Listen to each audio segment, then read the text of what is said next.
Namo Vishnu Padaya Krishna Prestaya Bhutale Srimate Bhakti Vedanta Swami Niti Namine Namaste Saraswati Devi Gauravani Pracharine Nirvishesha Shunyavadi Paschatya Dharine Vanchakaupatarubhischa Kripa Sindhu Devacha Patitanam Pavanebhyo Vaishnavebhyo Namo Namaha Shri Krishna Chaitanya Prabhu Nityananda Shri Advaita Gadadhara Shri Vasudeva Gaura Bhakta Vrinda Hare Krishna Krishna Krishna Hare Hare Hare Rama Rama Rama Hare Hare Ajanulambita Bhujo Kanakavadatu Sankirtanai Kapitaro Kamalaya Taksha Vishwambaro Dvijavaro Yugadharma Palo Vande Jagat Priyakaro Karunavataro Yantah Pravishya Mama Vachi Mamam Prasuptam Sanjeevaya Tekila Shakti Darak Svadhamna Anyam Shahasta Charana Shravanatva Gadim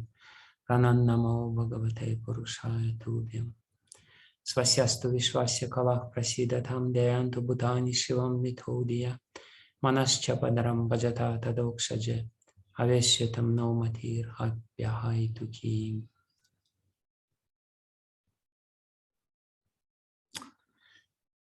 Hare Krishna.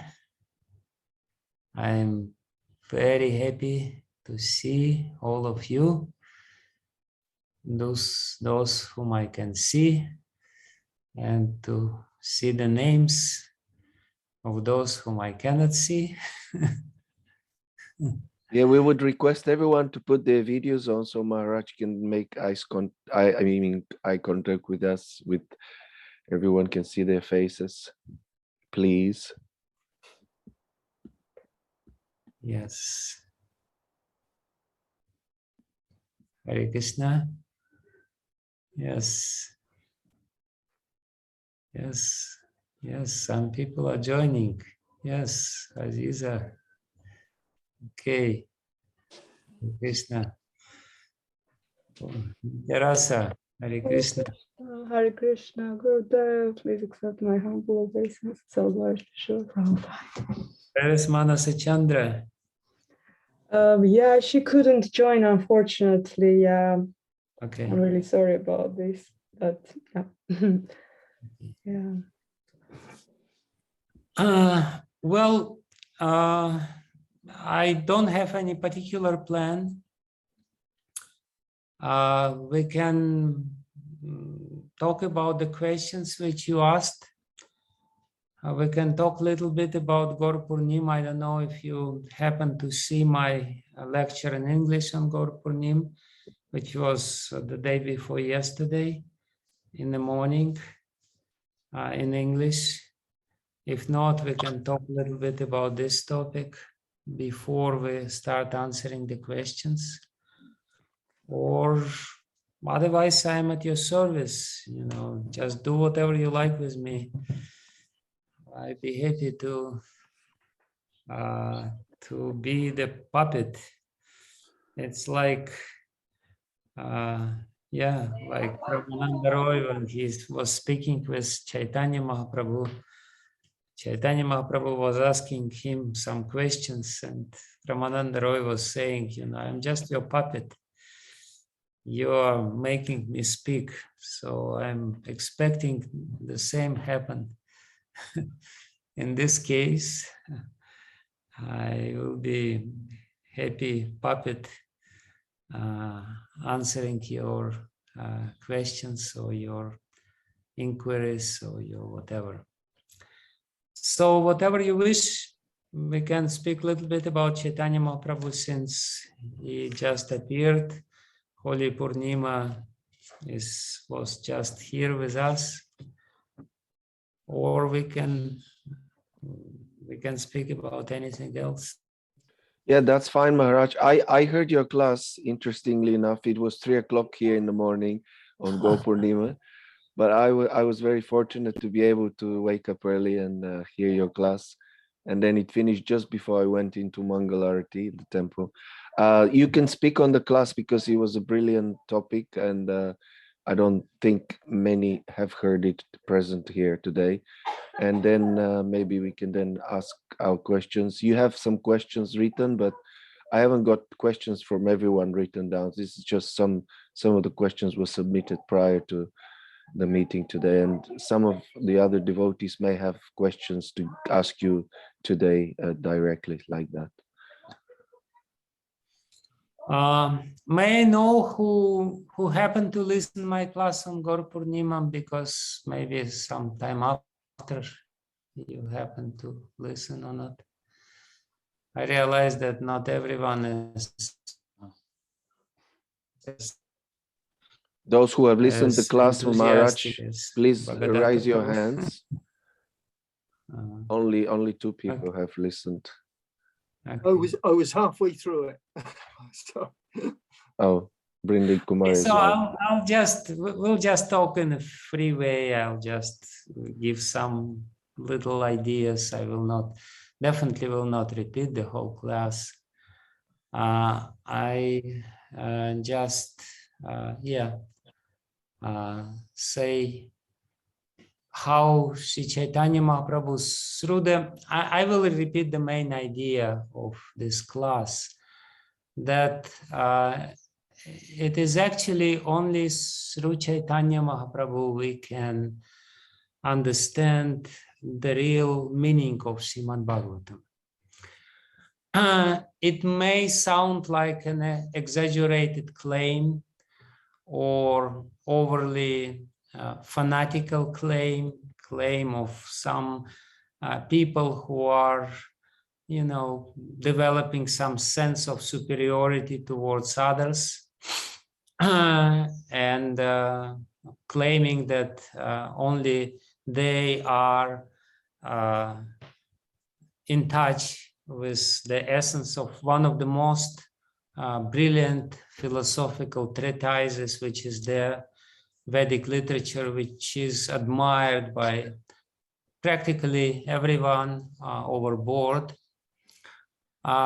So it may sound like this, and perhaps we sometimes ourselves may develop certain doubts in this regard. Therefore, it's very important for us to understand scientifically what is so special about the explanations which are given to Srimad Bhagavatam by Sri Chaitanya Mahaprabhu and his direct followers, and what is missing in the explanations of Srimad Bhagavatam by the members of other schools of philosophy, of thought, and even schools of bhakti.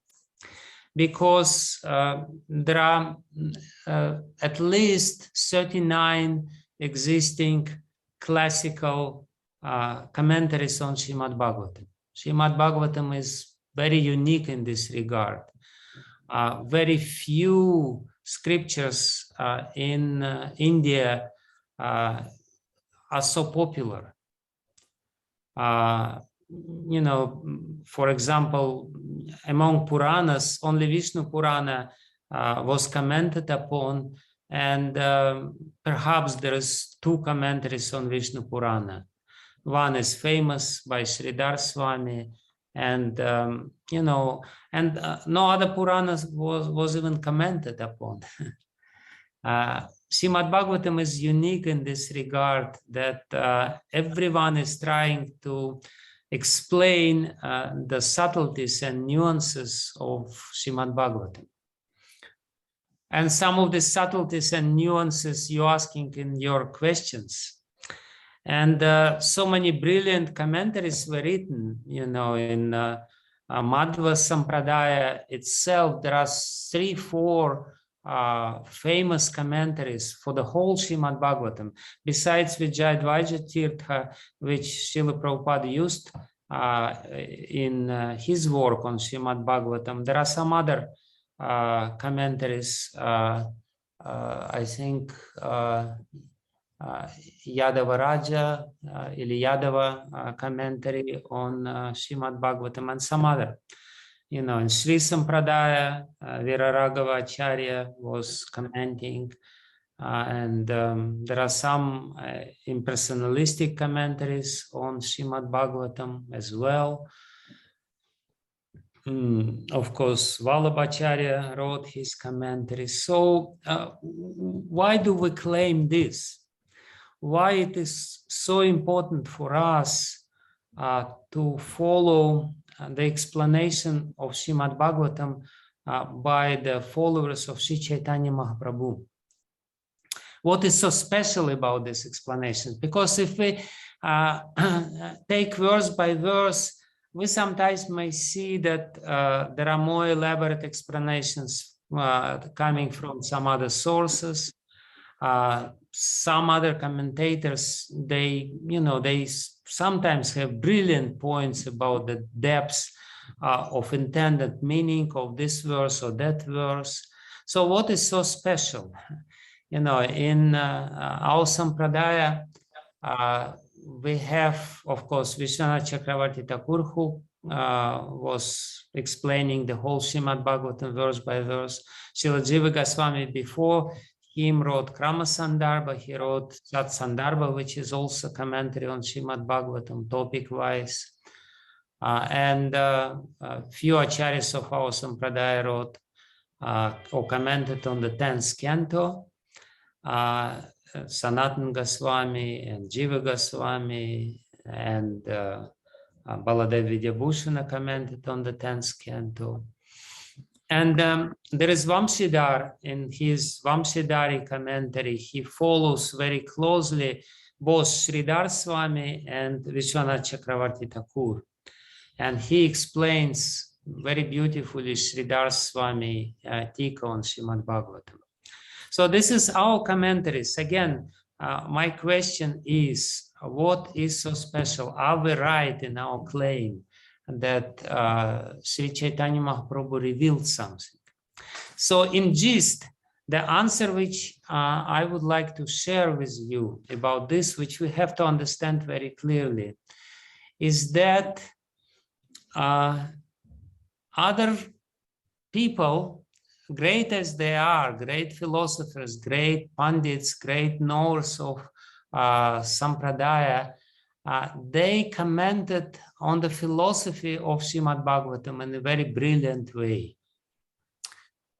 But what was somewhat hidden from them and remained hidden from them, not without a reason, is the emotional content of Srimad Bhagavatam, especially the emotional content or development of the emotions, of the sentiments, which is described in the 10th canto of Srimad Bhagavatam.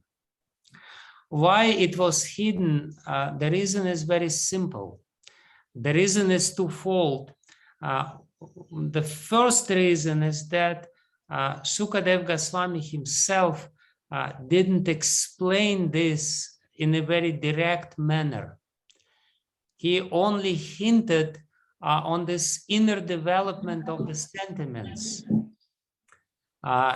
And actually the essence of the 10th canto is this description of the inner development of the sentiments after initial attraction towards the Lord is established within the heart. The previous 9 cantos of Srimad Bhagavatam, they're all about this, how to remove the obstacles and how to establish this emotional connection between Jiva and the Lord, between Bhakta and Bhagavan. So, but then the 10th canto, which is the essence of the whole Srimad Bhagavatam, is about the further development of these sentiments. And usually people are very satisfied and happy if this connection, emotional connection, is established at all. They usually don't even have this goal of deepening or ripening these sentiments. And Shukadev Goswami himself very not directly, but very sparsely described this subject matter. Actually, the beautiful verse in this regard is the verse from Prabodhananda Saraswati, who explains this in a very amazing way. He said, Srimad Bhagavatasya yatra paramam tatparyam uttankitam Sri Vayasakina Duran Vayataya Rasa Prasangi Pisyat. He says that Srimad Bhagavatasya paramam tatparyam, the highest explanation, the highest essence of Srimad Bhagavatam was hinted upon, utankitam, very important word in this verse is utankitam. It just showed little bit, utankitam, by Sri Vyasaki, by Sukadeva Goswami, the son of Vyasadeva. Sri Vyasakina, why it only hinted upon by him? Because Duran Vayataya, because this is a very difficult subject matter. The subject matter of Parakiya Rasa, of illicit relationship between God and Jiva, is very, very difficult in reality to understand. Not just to understand it theoretically, but to understand it in the real way. Because to understand it means feel the same. So it is said, Rasa Prasangi Api Yat. He did explain this in this Rasa Panchadhyaya, in the 5 chapters of Rasa Lila, and in other chapters of the 10th canto, which are connected with Rasa Lila. Because, like, for example, the 21st chapter of Srimad Bhagavatam, Gopi Gita, is also within this Rasa Prasanga. Because there, the Purvaraga, the initial attraction towards the Lord, is being described, again, in a very indirect way. And there are so many other chapters, not only 5 chapters of Rasa Lila, but other chapters in this connection, in this context. Prasanga means context. So it's not, he's not talking about Rasa Lila, but he's talking about Rasa Prasanga. Because, you know, that's the essence of Srimad Bhagavatam. Vibhata Bhagavatam Rasamalayam, and the 3rd verse of Srimad Bhagavatam, Muhuraho Rasika Bhuvibhavokaha. Sukadeva Goswami says about this, Vyasadeva says about this.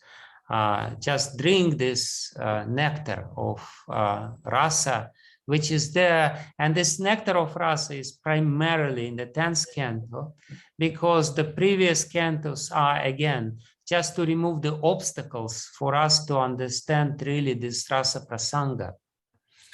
So that's the first reason why it is so difficult to understand, because Sukadeva Goswami didn't do it. He didn't explain it clearly, directly, openly, knowing the confidential and difficult matter of it. He just left it somewhat obscure. And it's very difficult to go beyond what Sukadeva Goswami has done. So, but Sri Chaitanya Mahaprabhu, the other reason is why it is difficult to understand this, because to understand this, you have to have emotional realizations of this subject matter, not theoretical realization, but emotional. You have to go in your emotions that high. You have to reach the same height in your emotional connection with the Lord as gopis reached. Only then, if you experience the same sort of emotions, you will be able to explain it to others. You cannot really explain it to others if you don't have it yourself. You can only give it to others if you have it. So Sri Chaitanya Mahaprabhu, his unique avatar and his unique personality is that he is the living personification of these emotions. And because he and his emotions went so high that even his body was not able to tolerate these emotions. his body couldn't cope with the emotions which he experienced. Sometimes his body shrunk as a tortoise because all the emotions were completely absorbed inside.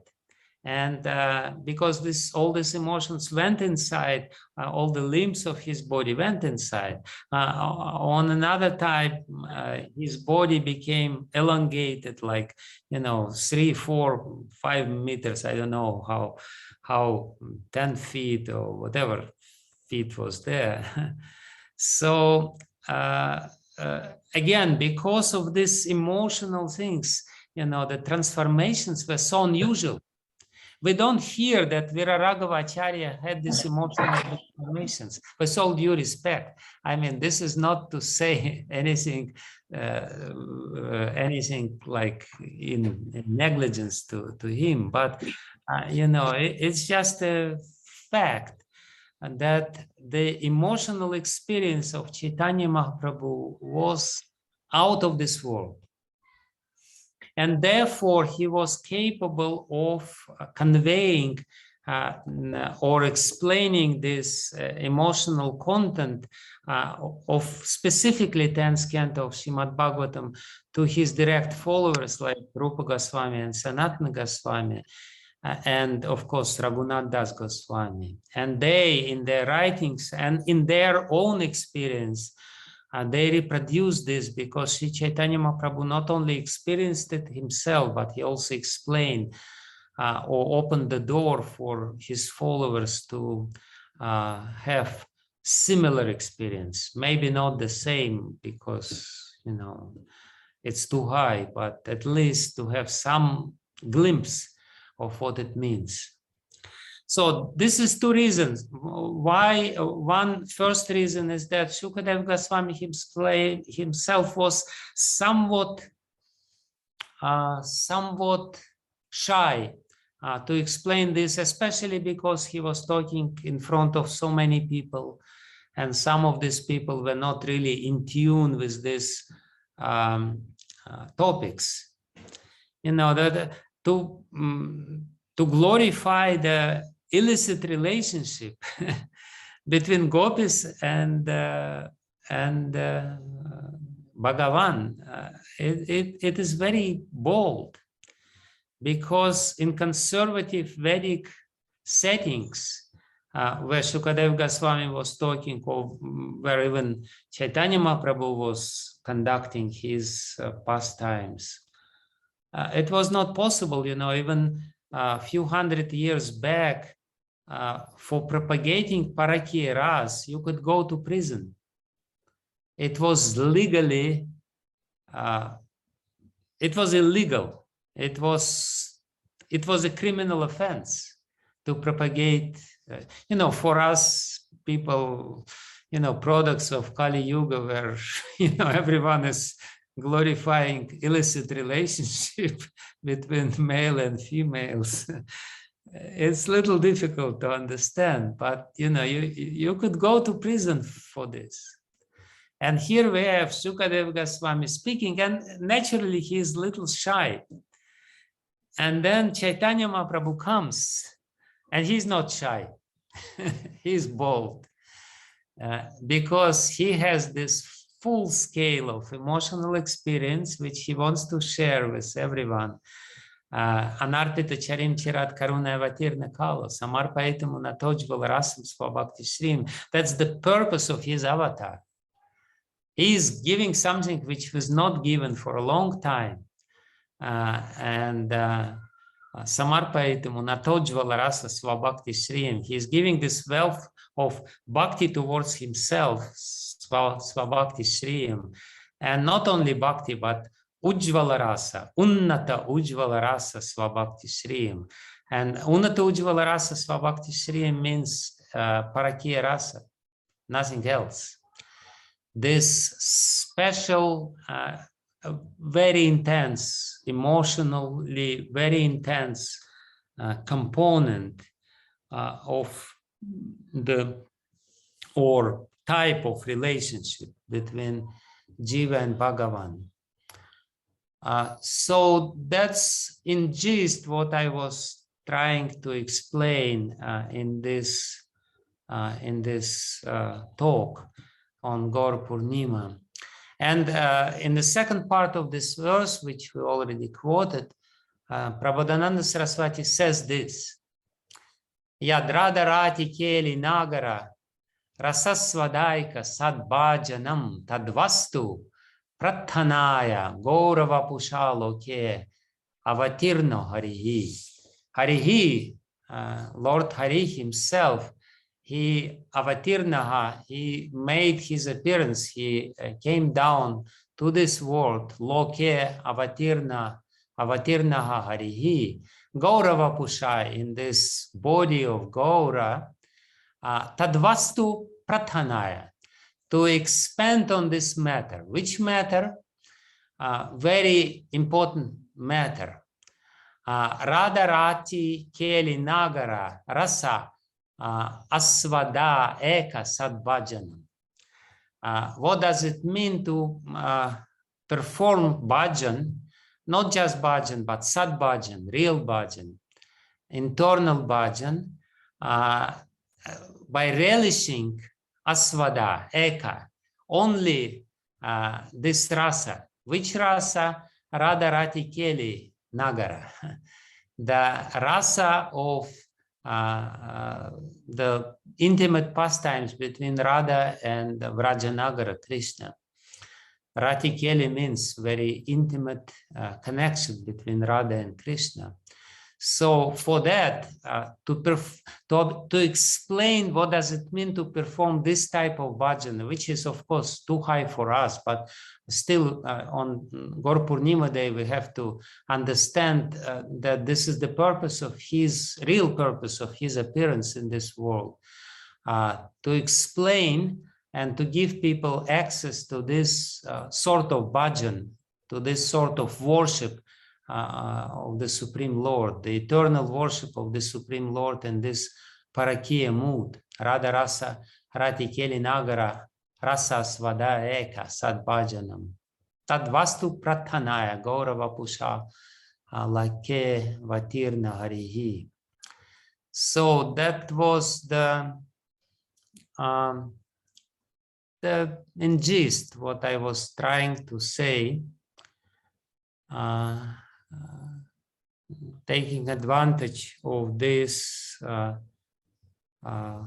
Purnim occasion, when we can freely talk about things which we usually don't talk about. So therefore I took liberty to speak about all these things. And actually, I wanted to explain one more verse of Prabodhananda Saraswati, which I explained there. Very beautiful and interesting verse. It's from Sri Chaitanya Chandramrita.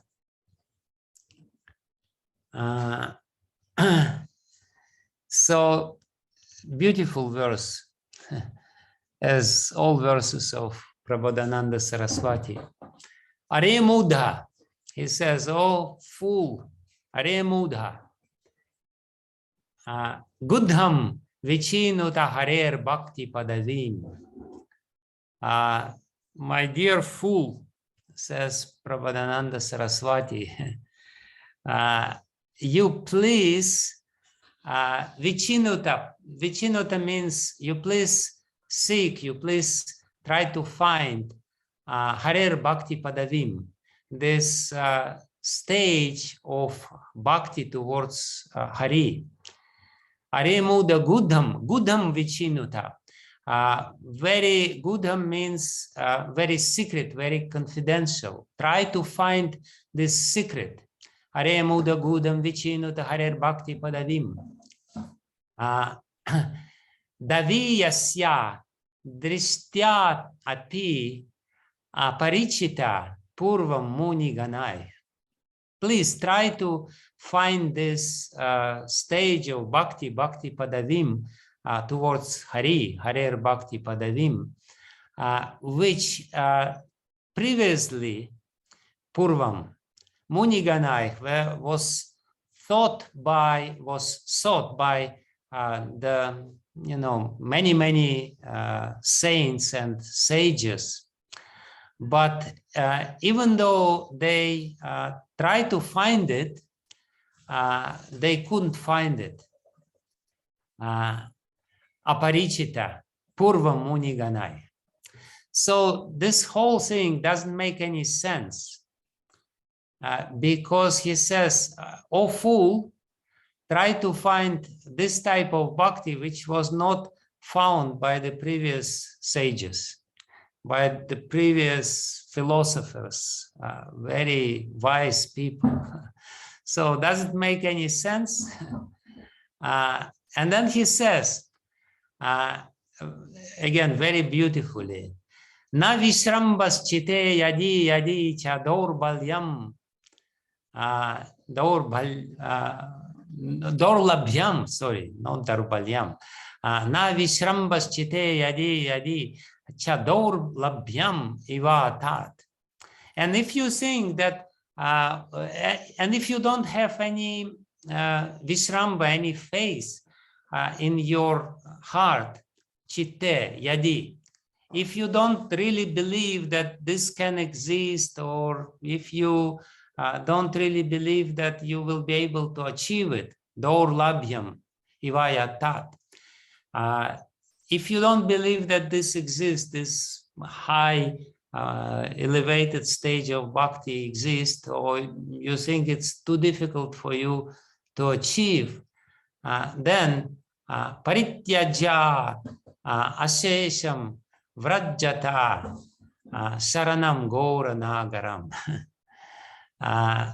Then please give up all these ideas that you will not be able to achieve, that it's too difficult to achieve. Please give up all these ideas without any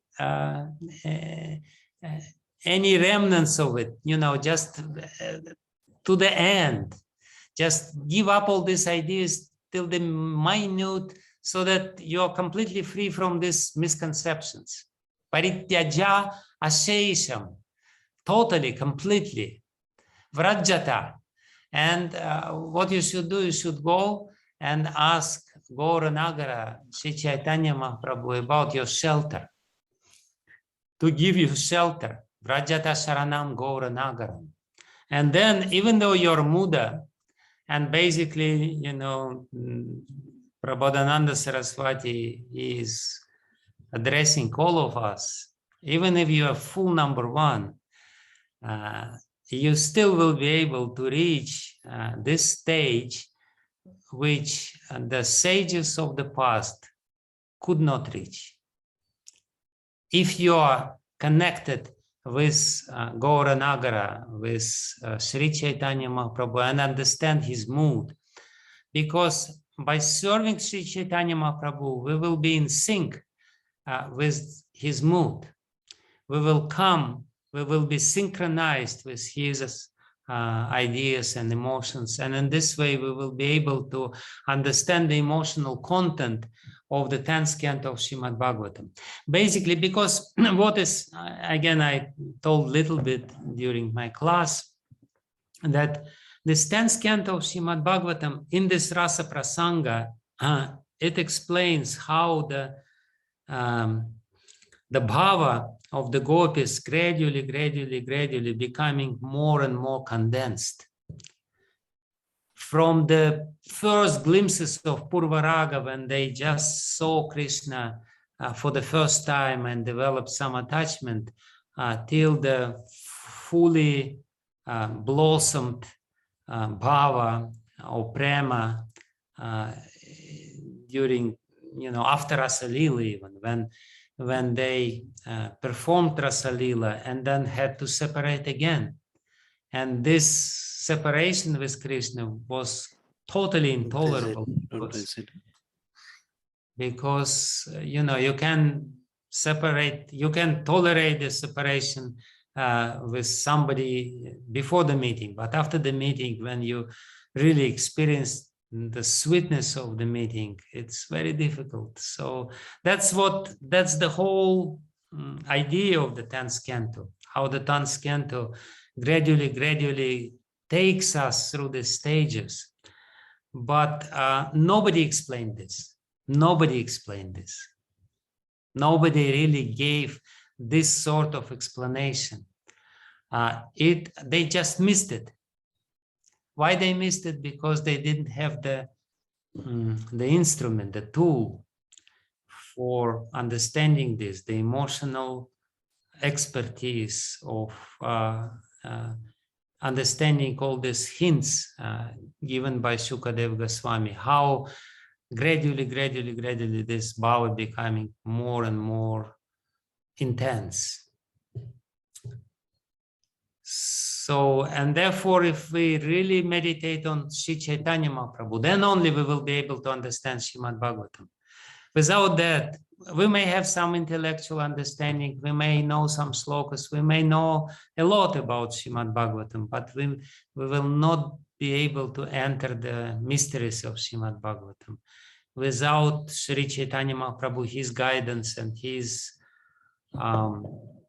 personality. And therefore Srila Prabhupada, he before commenting on Srimad Bhagavatam, he introduced the whole biographical sketch of Sri Chaitanya Mahaprabhu, because his life and his personality is the key to understand the secrets of Srimad Bhagavatam.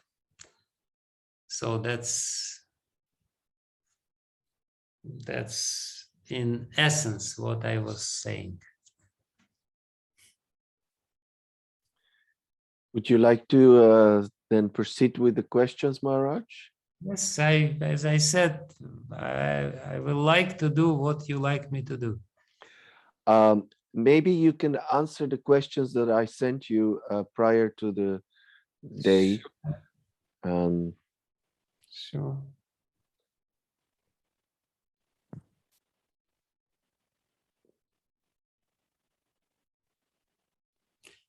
Okay, where is it?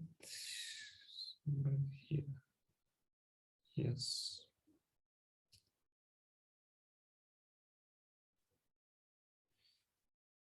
So the first question about Jesus Christ and Muhammad, Prophet Muhammad.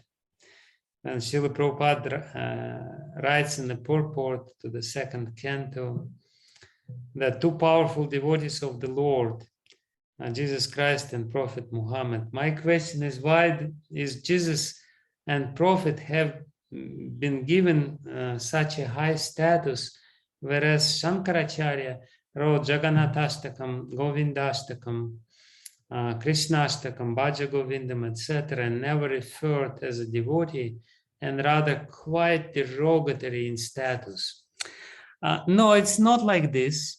Srila Prabhupada often quoted Shankaracharya in a very respectful way.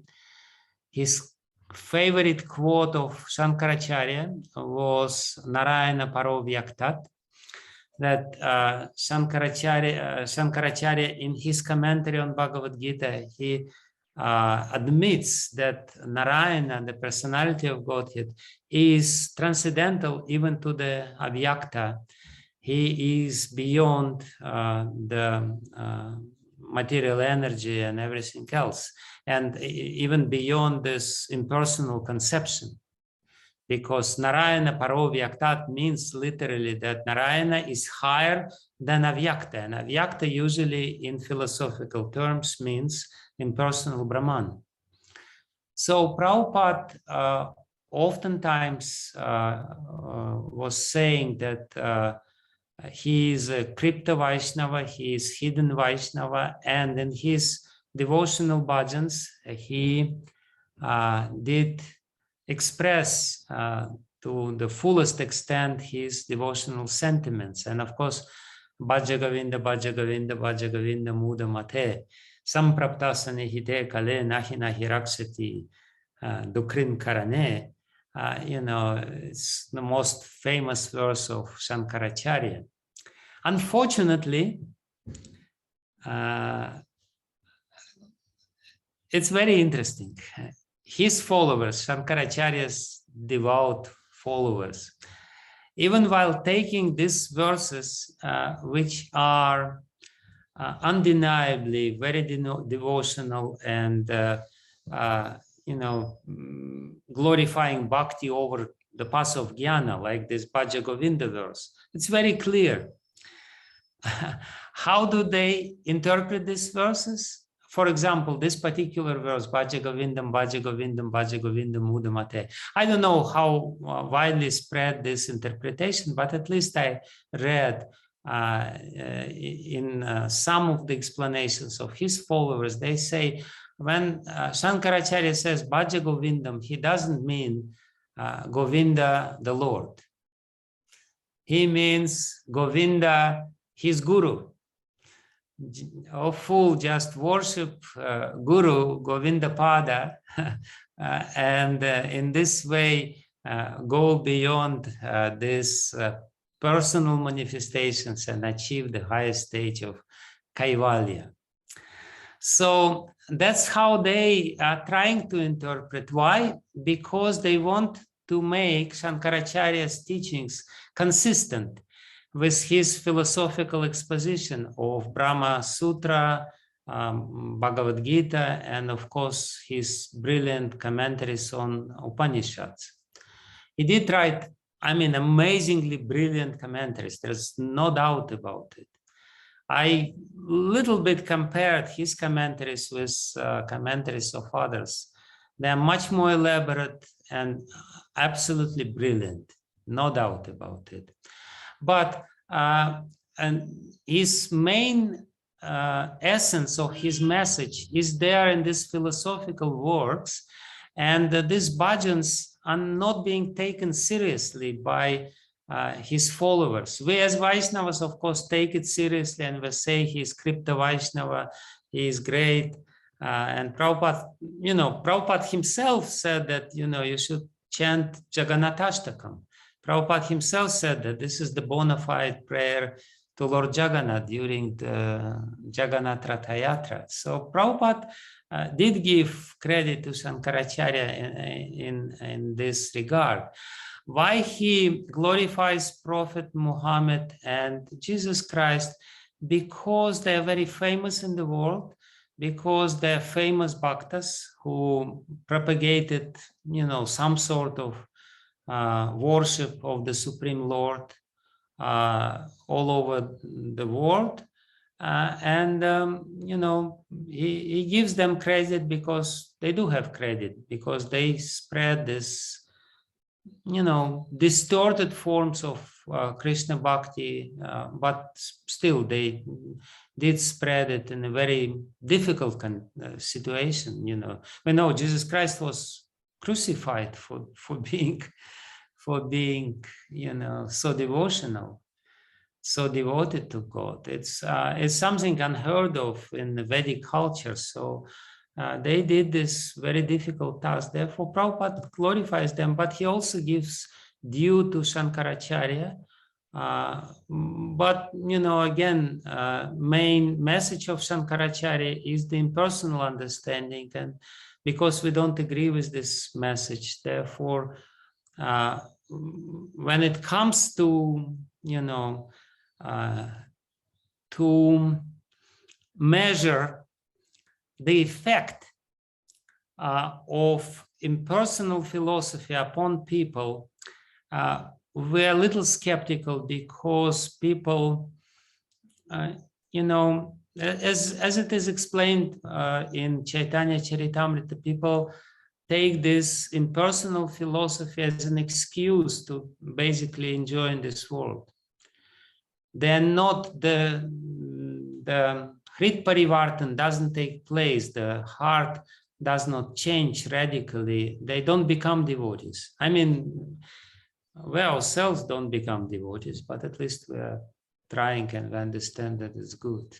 So that's the only reason. Otherwise, Shankaracharya is undoubtedly very great Acharya. And Prabhupada, when it comes to listing Acharyas, he always starts with Shankaracharya.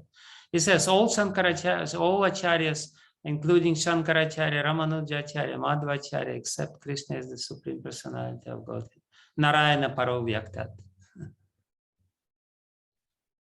So, shall we go further? Yes, sure.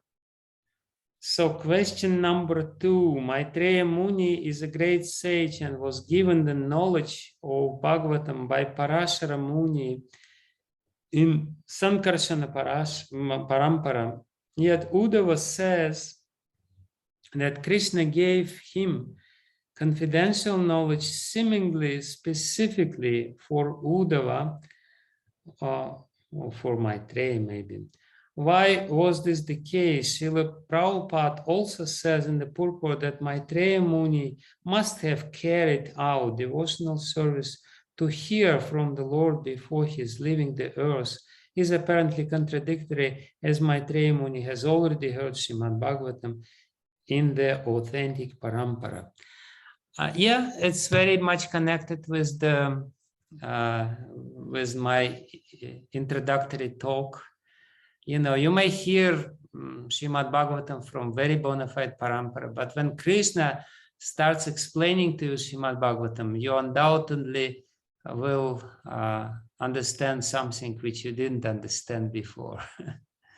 So when Sri Chaitanya Mahaprabhu explained Srimad Bhagavatam, people understood something which was not revealed before, which was so obvious now for us, but somehow or other they missed it. So there is no harm of listening Srimad Bhagavatam again and again and again. Every time, you know, even Bhagavad Gita is such a small book. Every time when we read it, we find something new in Bhagavad Gita. What to speak about Srimad Bhagavatam? Srimad Bhagavatam, we practically forget the first canto when we reach second canto or third canto.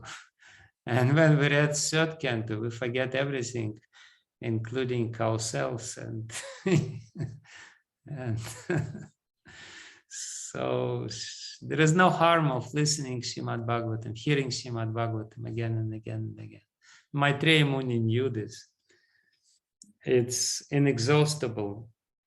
In question number 3, in third canto, chapter 8, verse 12, Srila Prabhupada writes in the purport that due to aggregate combination of material sins, Garbhodakashaya Vishnu's body, sin bluish, yet in the previous chapter we see Brahma prayers describe the Lord as blue.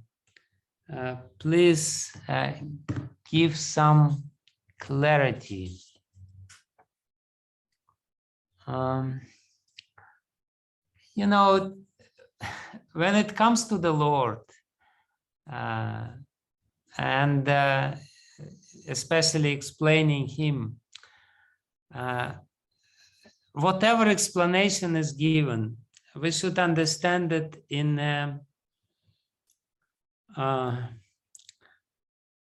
we should understand that this explanation is not complete. You can never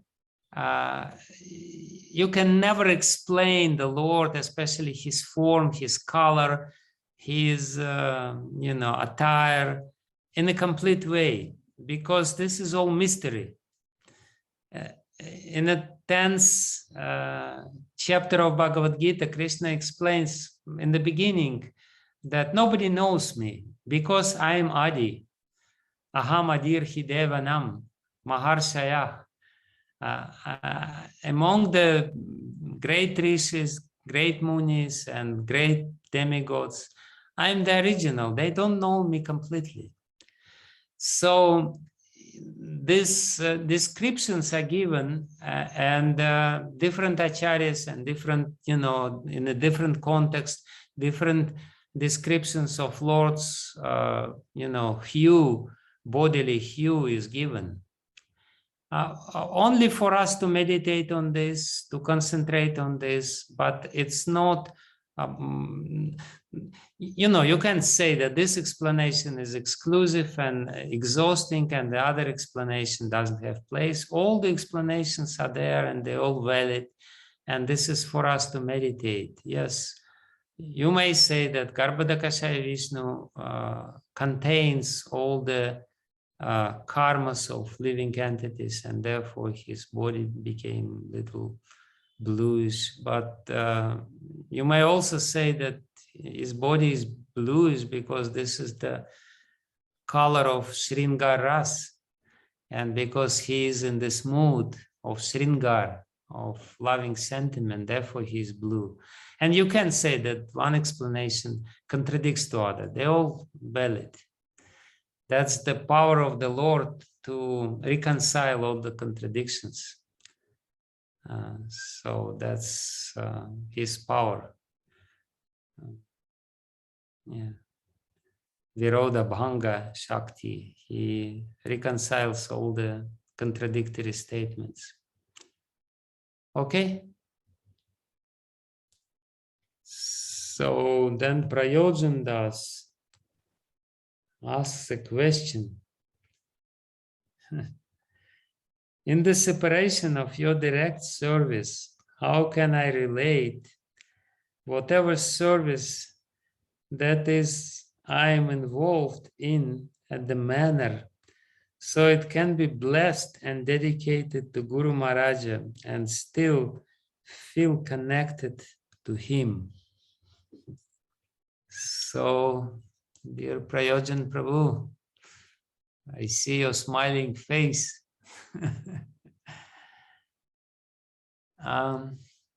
See, we're all members of this glorious and very difficult society, which is propagating the message of Srila Prabhupada and Lord Chaitanya. And we're all connected. And the success, your success, the success of Bhaktivedanta Manor is my success. Success of any devotee in his preaching is my success. Because we're all intimately connected, we're all interdependent. I'm totally, completely happy to hear about the successes of, devotees in London, how they preach and how they deal with people and how they invite so many people for festivals. I become happy, I become elated. And because we are connected through this glorious institution and through the idea or conception of Srila Prabhupada, how he designed our institution, whatever you are doing to make preaching in Bhaktivedanta Manor as a success is directly and indirectly pleasing to me. I am jumping because of my happiness that this is going on. This is so nice. So please don't have any doubts. And you can always write to me that I cleaned so many toilets today, which is your service. So I did this. And that's good. That's very good. And sometimes I will come to Bhaktivedanta Manor and will be, hopefully, if it's possible in the new world, which we are, which we are living in. And we'll be very happy to see you not on Zoom, but in reality. Did I answer your question? Yeah. We're all connected, and therefore your success is my success. Your suffering is my suffering. Like, these days I'm suffering practically every day because I feel pain of devotees in Ukraine and people in Ukraine, and it's very painful. My heart goes to them because we're all connected. not only my disciples, other devotees. You know, I know how difficult it is, how emotionally difficult it is now. And my heart is also with devotees in Russia, because some of them are also very affected by this war. Some of them are affected negatively by propaganda which is going on. And that's also suffering. Anyway. So there are some other questions. Amritananda Prabhu. Seek your blessings to visit Vrindavan Dham. What to be mindful while visiting, and what should be my meditation? When you're planning to come to Vrindavan Dham, Amritananda Prabhu? Guru Maharaj, please accept my humble obeisances. Yes. So happy to see you today.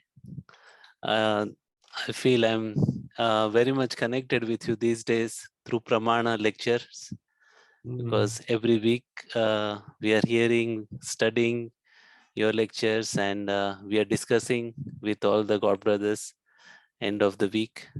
And it is so wonderful that everyone has their own way of understanding and digesting these lectures. And I've been hankering for a long time. I was hearing lectures, but with this, I was feeling that somehow or other I'm not learning your, I mean, through the lectures in a different way. But this Pramana, where we first heard that respect to love series, and then we are currently studying the scientific explanation of Krishna consciousness. There are 21 lectures, and you have very wonderfully elaborated on each and every aspect, from eating, waking up in the morning, and so much I have learned. So technically I did not have any questions, but I seek your blessings. I'm coming on the 2nd of April. Guru Maharaj, if you are in Govardhan at that time, or where would you be? I may or may not be here because it's getting a little hot. So I'm tentatively planning to go to Himalayas before that. But everything is a little unpredictable at this moment of time.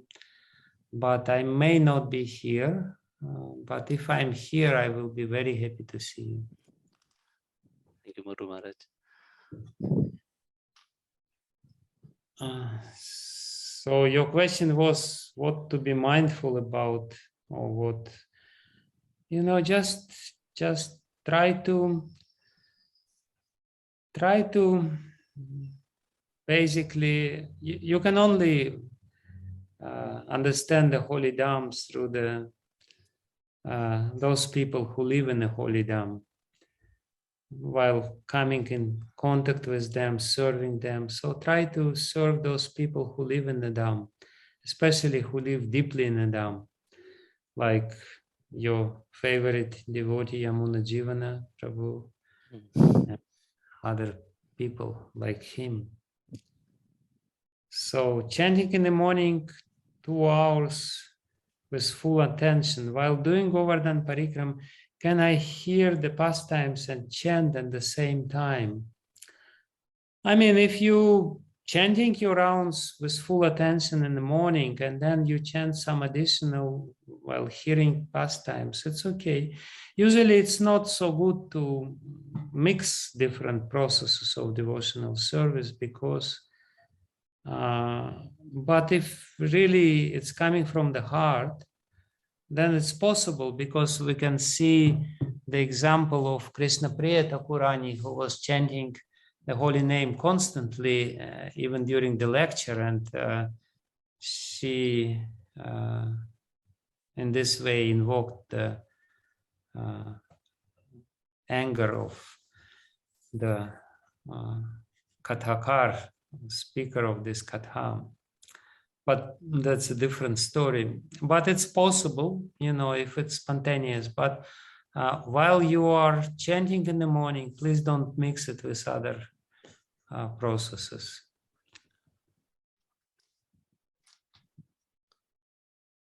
Yeah, because it's just more or less the mind which requires, we're in this Kali Yuga, we're multitasking. We're used to multitasking. And therefore we think, I will listen and then I will chant and I will do something else. But ultimately multitasking is not good. So please don't. Yeah, I think actually your lectures of series which made it very clear, that, and it is very beneficial as well.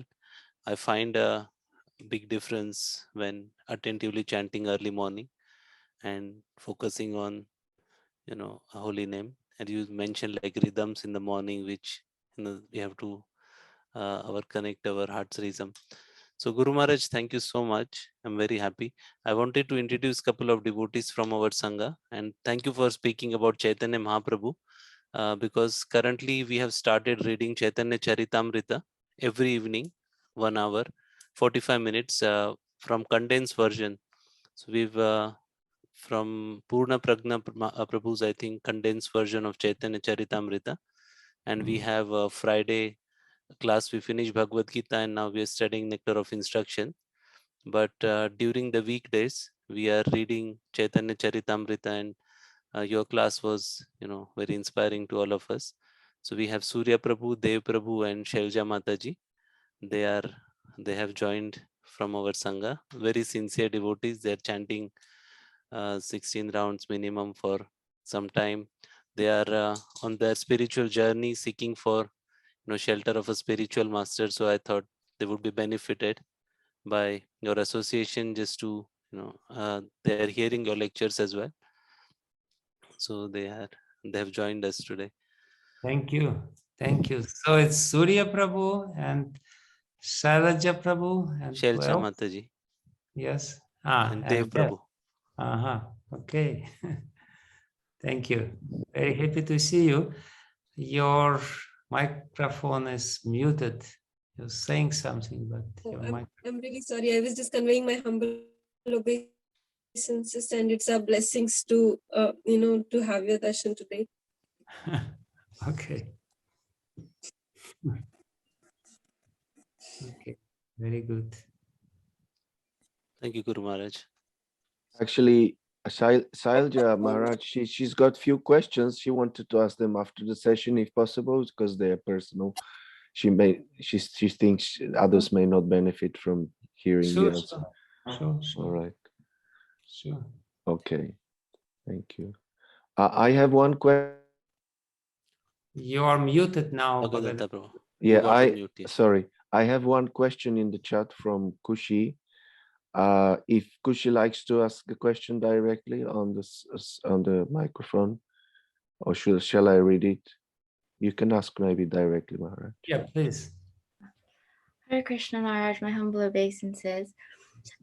My question is, I feel like there's so many tragedies going on in the world right now, especially with Ukraine and stuff. And I feel like when I'm reading about all of this, I just feel really like stone-hearted. Like I feel like I wish I had more compassion, and I wish I guess I just that mood of a Vaishnav. And I just wanted to understand from you how I could move from being more in that like selfish mentality, being caught up in my own dramas, to actually trying to be more selfless, having that compassion and that service attitude.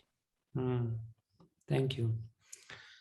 See, this compassion, Bhaktivinoda Thakur says very interesting thing. He says that in reality, compassion towards the living entities, in the true sense of the word, is not different from prema. He says that's the same emotion, same sentiment. It's just the object of this emotion is different. When the object of the emotion is God, in case of pure devotee, he feels prema, love. When the same sentiment is directed towards living entities, he feels compassion. So in one sense, real true compassion is a very high ideal. We should not be desperate. I mean, we should be a little sad that we don't feel the compassion, but we also should be realistic that this is when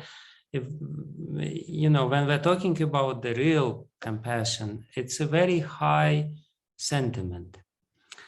And the development of this sentiment is gradual. Gradually, our steel frame heart becomes softened due to chanting, due to association with devotees. Sometimes when you feel really,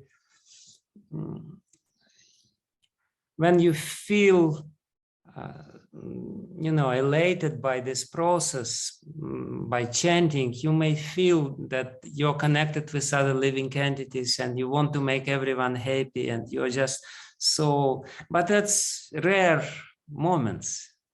In this moment of time, we have a little glimpse what it means to have compassion. It means that we are connected with everyone. But this world is a school, especially for those devotees who want to develop this. We will learn gradually. We should, by direct processes of devotional service, we should try to soften our heart. And that definitely has the ability, sometimes we feel that heart becomes melted. We feel that, we feel like crying, we feel like embracing everyone. So that's there. But also, recently I spoke with a group of Ukrainian devotees, and one disciple of mine, she said something which really touched me. She said that before, people nearby in some near cities, I heard that they're suffering, that there's some shooting is going on, some bombs going on. And she said, but I always, said that it has nothing to do with me. That's our quote unquote normal reaction. It has nothing to do with me. It's not related with me. She said, now bombs are falling nearby. And I realized that I'm responsible for this because I didn't feel the compassion before, and therefore Krishna gave me the experience of this. Now he gives me the direct experience what it means. And now I understand that I was wrong before. Of course, you understand that it may not be correct, this attitude, but what I want to say is that Krishna will give us some experience which will help us to become compassionate. When you directly somehow or other encounter with this, you will be forced to develop this attitude. And that's good. That's actually, in reality, it's good. Because, to live with the stone heart, it's no fun. It's so don't worry, just go on, and at the same time, Krishna will give you some experience which will teach you this. Thank you so much, Maharaj. Maharaj, I would like to ask if any other devotee has a question, any of the participants who didn't write their questions down. Anyone else would like to ask? Otherwise, I have from my wife some questions. Yes, yes, Srileka Mataji. Hare Krishna, Guru Maharaj. Hare Krishna. Thank you for coming and giving your association. I just wanted to know the reference of this verse which you quoted, Maharaj. This Unnata Ujjvala Rasa Bhakti Shriya. Where is this from, Maharaj? Oh, that's one of the introductory verses to Sri Chaitanya Charitamrita, Anarpita Charim Chirat Karuna Avatirna Kalu.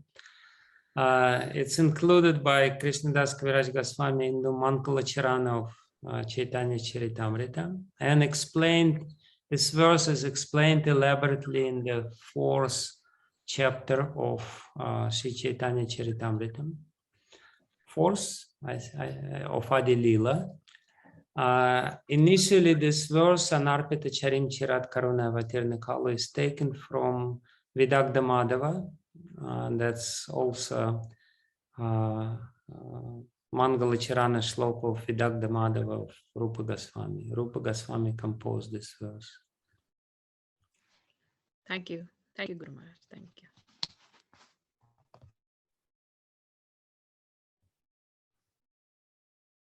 Anyone else likes to ask? Yes, Okay. Aziza Mataji, you have to unmute yourself. Hare Krishna Maharaj, please accept my humble obeisance. Hare Krishna. Hare Krishna. Hare Krishna.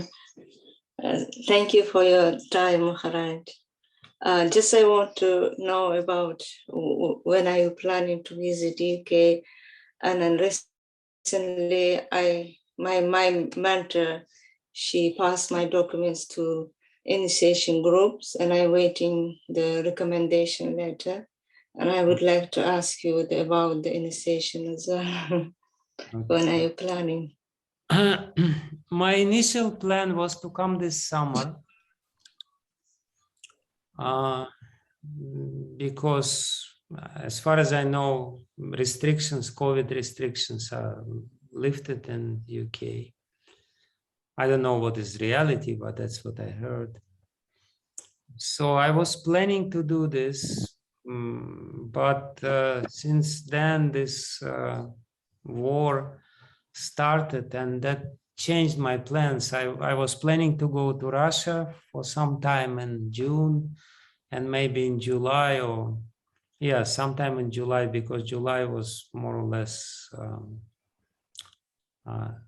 free. That was one of my ideas, to come to UK for some time, or maybe later in September. But because of this war, everything is kind of upside down. So if I will remain in India, which looks likely, I don't know if I will be able to take such a long journey. But anyway, let's see. Thank you, Maharaj. Thank you. Like somebody said that, when it becomes too hot in India, there is an extra impetus to move to a air-conditioned part of the world. So UK is definitely air-conditioned. You don't need. Yes. I may have an extra impetus to come. Thank you, Maharaj. But I'll try to come. I don't know when. I cannot promise at the moment. Prayagraj Prabhu, you would like to ask a question? Yes, Krishna Maharaj. Hare Krishna, Prayagraj Prabhu. Where are you? I don't see you. My video is on. Now I can see you. Oh, okay, thank you, Maharaj. Yeah, thank you. It's always wonderful to have your darshan and hear from you. I have a few questions. Occasionally, we see the apparent contradictions in the instructions from the Lord and his devotees. For example, Lord emphasizes on prescribed duty in Bhagavad Gita, and then in Bhagavatam, Narad Muni talks about Tekva Sadharma Charanambujam Hare, where he says that even if you fall down while performing your duties, while performing bhakti, still it is okay. But if somebody is performing his prescribed duty perfectly, what's the gain? How to understand this in terms of if someone wants to get the conclusion out of it? That's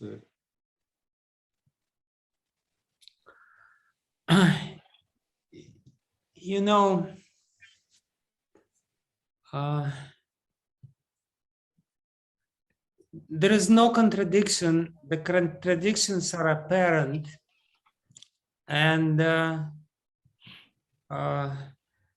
to reconcile the contradictions, you need to hear or to ask or to hear the explanations of those people who can reconcile the contradictions. It is said that Uttama Bhagavata, that's one of his lakshanas, characteristics. He can reconcile the apparent contradictions because, you know,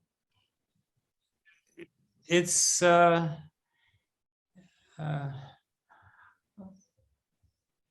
when we see an object,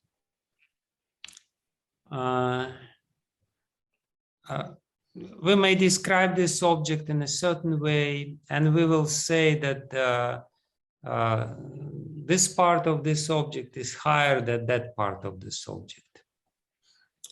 But then in another place, while describing the same object, we will see that, you know, somebody will say that this part which was higher is actually lower. Why? Because there is something higher than this part, and but we may, you know, be bewildered a little bit. You know, you only said that this is higher, and now you're saying that this is lower. So it only seems to us, or apparent, it's only apparent contradiction because we don't see the complete whole. When we see the complete whole, we see the places of different parts of this complete whole and how they're interrelated, and then we will be able to explain this apparent contradiction. Therefore, you know, in terms of the practice especially, we should ask the question what we should do, because what is contradictory in terms of practical recommendations is actually not contradictory, because some instructions are for people with certain qualification and other instructions for people with different qualifications. Somebody should, you know, at this moment of time, give up everything and, you know, surrender to Krishna. Somebody else should not give up anything and should perform his duties. You know, so somebody should, you know, tyaktva swadharma charanam bhujam harer, and somebody should perform his duties. And therefore Krishna himself says in 11th canto of Srimad Bhagavatam, svesvyadhikari yanishta guna parikirtitaha. The guna, the good quality, is to follow one's qualification, one's adhikar. And dosha, the bad quality, is tadviparya, is something which is opposite. When you don't, when you try to imitate somebody else. So it's not a contradiction. It's just instructions which are addressed to different kind of people. And, you know, to understand which instruction applies to you, you should ask somebody who is knowledgeable and who can, in this way, no contradiction. Thank you. Yeah, how's your daughter? She's studying medicine? Yeah, she's in 3rd year, and actually very frequently we talk about you, because she meets so many interesting patients and devotees. She has started, so not devotees, but recently she was talking about the people who are psychiatrically challenged. And that's why you remembered about me. No. Not in that perspective, but she always says that to get the guidance, how to understand what the situation is and how to analytically get the guidance, that's where she always remembers you. And I always give my understanding after listening to your lectures, and she's usually happy with that. So thank you, Maharaj, for that. She's here. Yeah, my second question was, usually we know in long term our desires, most of our desires for the sense gratification or in search of happiness will bring miseries of various types and intensities. And still a person does that activity. Does that mean that there is a desire in the soul to seek for miseries eventually, or it's just a confusion between instant happiness and long-term miseries I can deal with? That it bewilders me sometimes. What's the... So, please tell again, what is the question? Is the desire of the soul to see the dream? Is the desire, whose desire it is? Is it our desire, the desire of the soul, or desire of... this is the question, what? Yeah, desire of the soul means, for example, if somebody is seeking for some kind of happiness or intoxication, if we take one example, the person knows in long term it's going to be incredibly miserable and they're going to suffer very badly.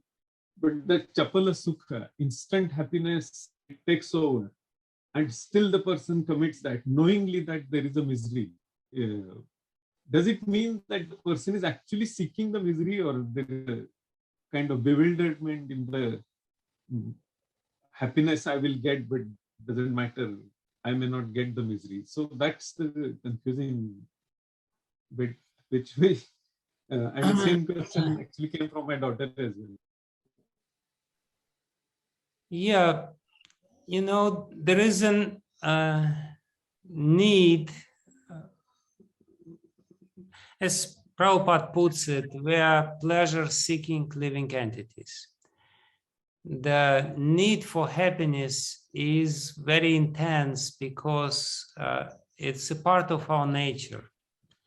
You know, we have this Sat, Chit, and Ananda, and therefore we're always looking for eternity. We don't want to die. That's a very intense longing, the fear of death. We desire to exist no matter what. So why? Because this is our nature.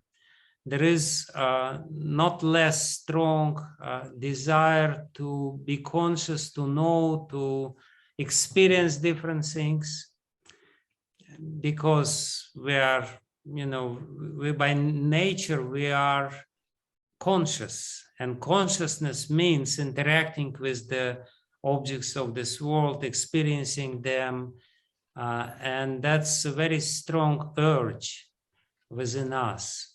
And the third, perhaps strongest urge, this is three basic strong urges within us: urge to exist, urge to know, to be conscious, and urge to experience happiness or ananda.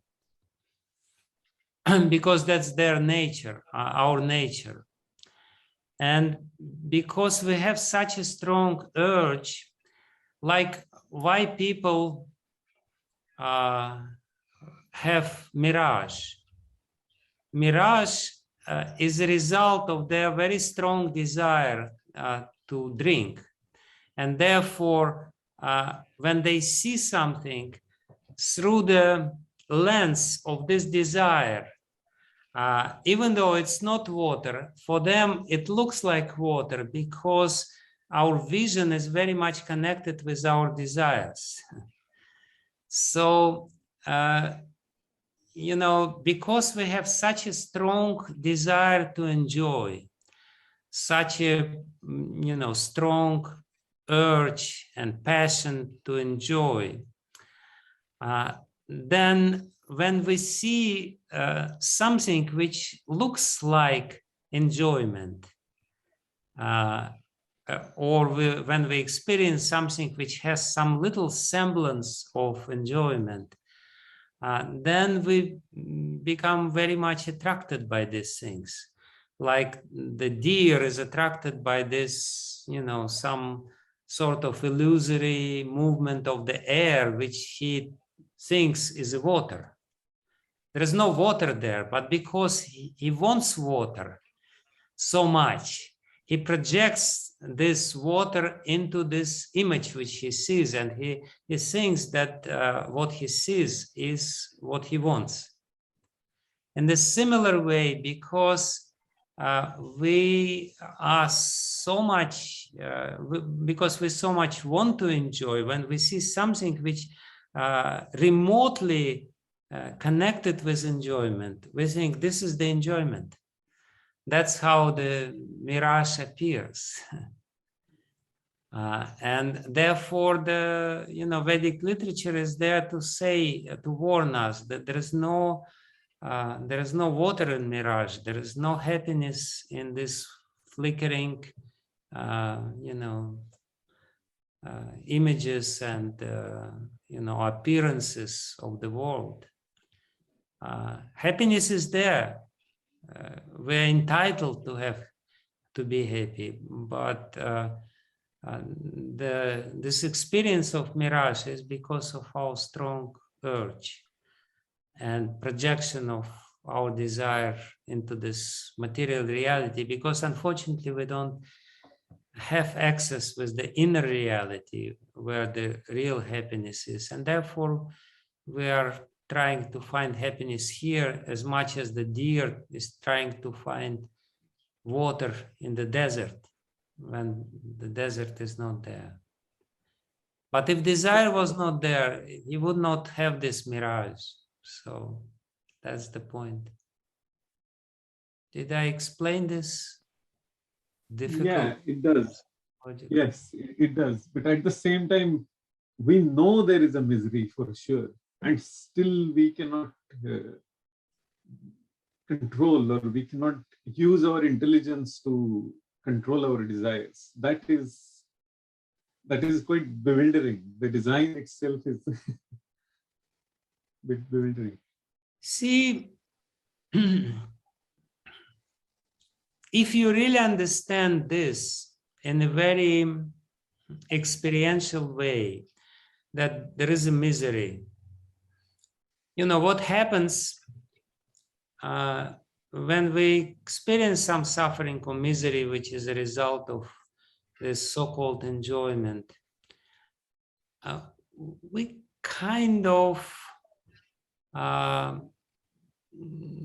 take it lightly. Yes, there is misery, but maybe because, you know, I didn't really do it in a proper way. We don't, being superficial as we are, we don't try to really deeply experience the misery. And therefore, this misery doesn't give us very strong samskara. We have very strong samskara of desire to enjoy and of some little enjoyment which we may have. But miseries don't leave such a strong samskara, and therefore we go again for it. But if we would really deeply meditate how miserable I become and how horrible it is, because always there is a hope, you know, yes, it didn't work this time, but maybe next time it will work. You know, one time I went to the, you know, anyway, whatever.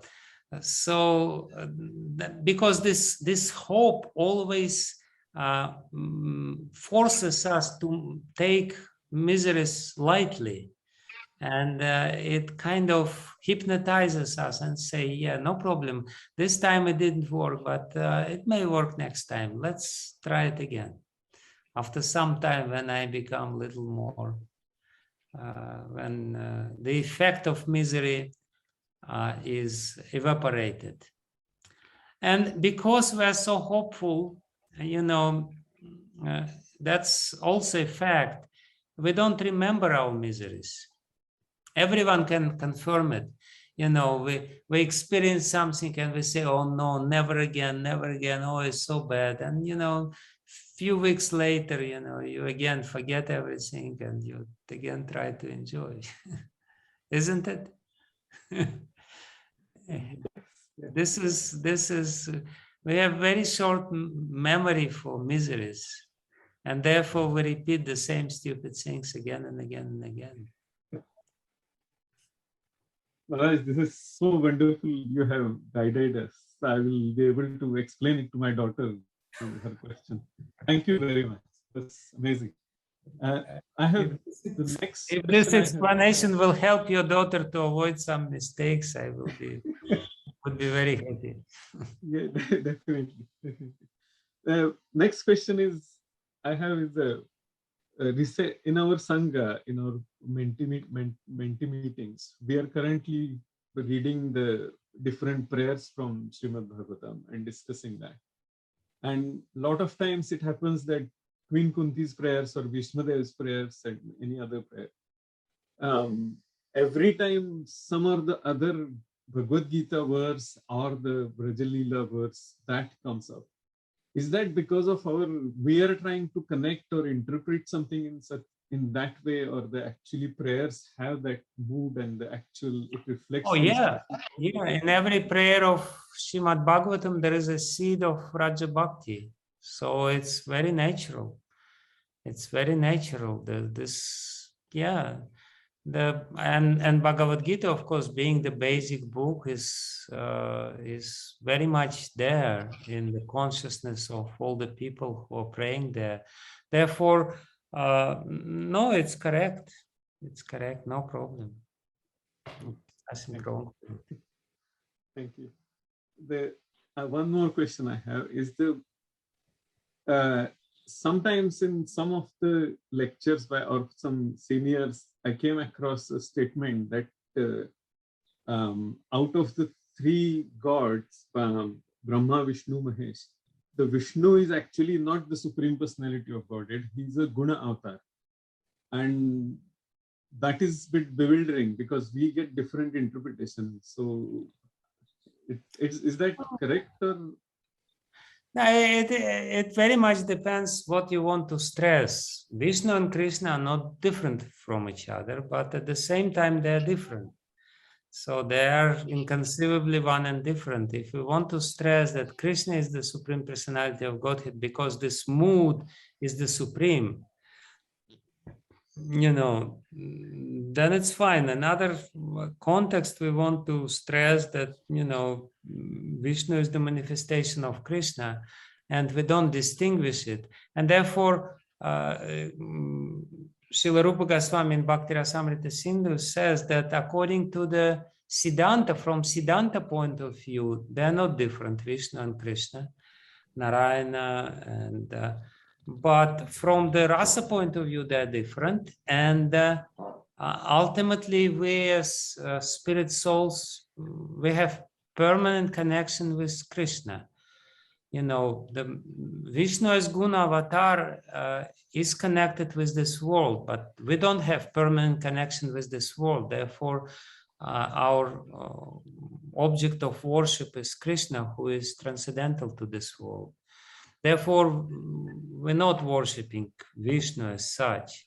And Vishnu himself, he worships Krishna, as is evident from his prayers to Krishna and Arjuna at the end of 10th canto of Srimad Bhagavatam, when Krishna and Arjuna went for the audience of Mahakal, of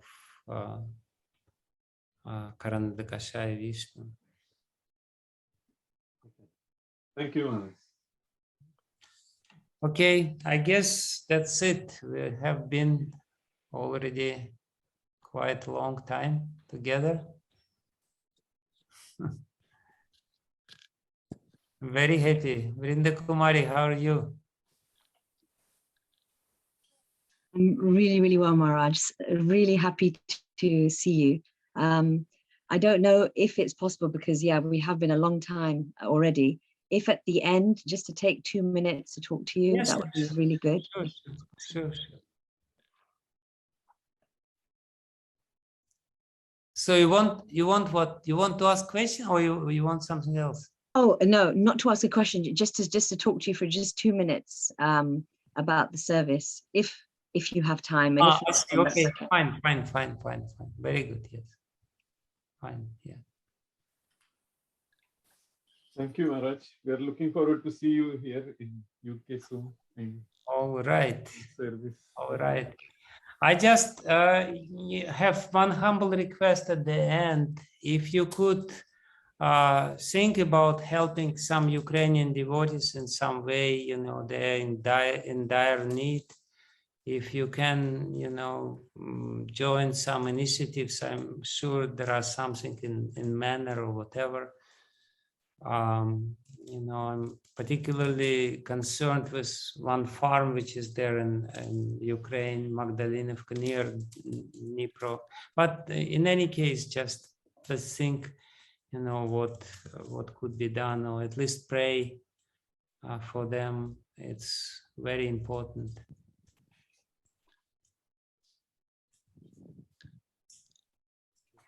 Okay. All Can I right. just mention about your request there? I was thinking for myself, any funds that I have there maybe could be utilized more towards that rather trying to get you the funds or whoever the funds, maybe that's directed as a thing for any funds that I can help in the mission to be directed to this Ukrainian support. Yeah, That's certainly that's given me an indication, because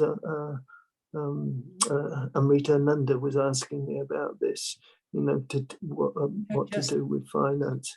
Yeah, thank you. That sort of answers that question. Now it's the most urgent thing is to help Ukrainian devotees. So whatever you have, please direct to this cause. Yeah. Okay. Thank you.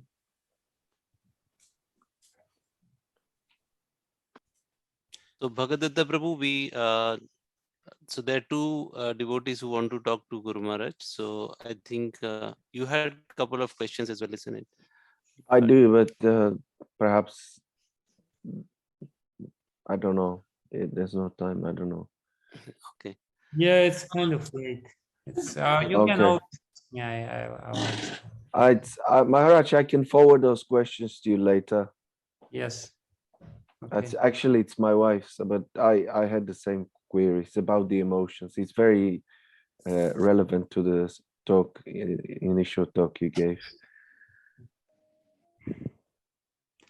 All right, so maybe everyone can leave except those two devotees who wanted to ask personally Maharaj questions. That's this Vrinda Kumari Mataji and Shailaja. Sorry. And everyone else can leave the chat. Thank you. Thank you, Maharaj, for your time. Thank you very much. Thank you. Thank you, Dhunvan. Very happy to see Thank you. you so much, Maharaj. My humble obeisances. Thank you, Maharaj. Dandot Pranam. Okay. Hare Krishna. Hare Krishna, Guru Maharaj, Anapaini and Ananda here. Haribo. Say Hare Krishna, Guru Maharaj. Hare Krishna. Very happy to see all of you. Where is Shweta? Shweta is at work, Guru Maharaj. Okay. She's gone to work today. Okay. Okay, thank you so much. Hare Krishna.